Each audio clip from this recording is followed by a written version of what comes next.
लोगों के लिए घर बनवाना, हमारा घर बने न बने लेकिन हमारे टैक्स से कुछ लोगों को बनाना है और उनको घर भी दीजिए, और वो मुल्क तोड़ने के लिए भी बाहर निकल आते हैं। हमने मुल्क तोड़ने की कभी बात नहीं की। लिहाजा मुझे लगता है कि हमको साफ बात करनी चाहिए। यह साफ बात आप नहीं करेंगे तो आपको समस्या आज नहीं इससे बड़ी होगी।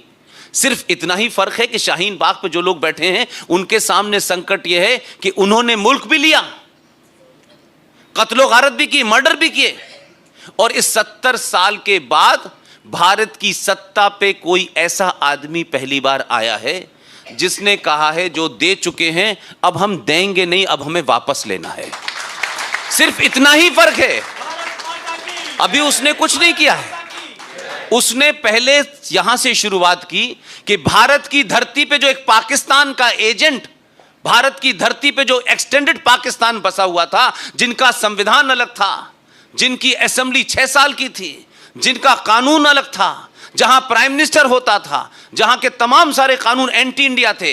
भारतीय जम्मू कश्मीर की लड़की अगर हिंदुस्तान के किसी हिंदू मुस्लिम किसी मजहब और धर्म के आदमी से शादी कर लेती तो उसके प्रॉपर्टी राइट छिन जाएंगे, लेकिन वो मौसूफ जिन्स बेचारा जो भारत का नागरिक है वो वहां की नागरिकता उसे नहीं मिलेगी।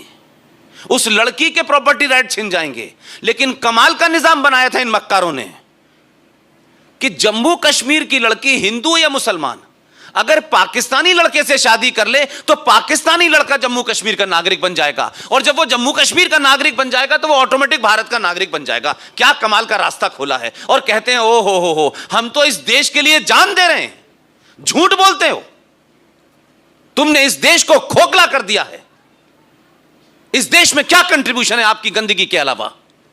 आपने तो कुरान जिसकी आप कसमें खाते हो, कम से कम उसको भी ईमानदारी से मान लेते हैं, उसको भी ईमानदारी से मान लेते हैं। जो भी कुछ थोड़ा बहुत लिखा है, आपने तो कुरान के बारे में पूरी दुनिया में जो बदतमीजियां की हैं, जिस तरीके से आपने झूठ फैलाया है, और आप भारत में कहते हैं आरएसएस और विश्व हिंदू परिषद और ये तमाम सारे लोग भाई मुसलमानों के बड़े खिलाफ हैं। अरे शुक्रिया अदा करो कि ये हिंदुस्तान है।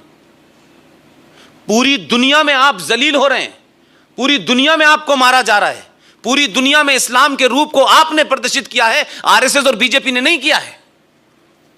आरएसएस बीजेपी तो आज भी इस उम्मीद में है कि शायद ये एक दिन समझ जाएंगे और लौट आएंगे। वो तो अपनी एनर्जी इसमें लगा रहे हैं, लेकिन आप उनके भी एहसानमंद नहीं हैं।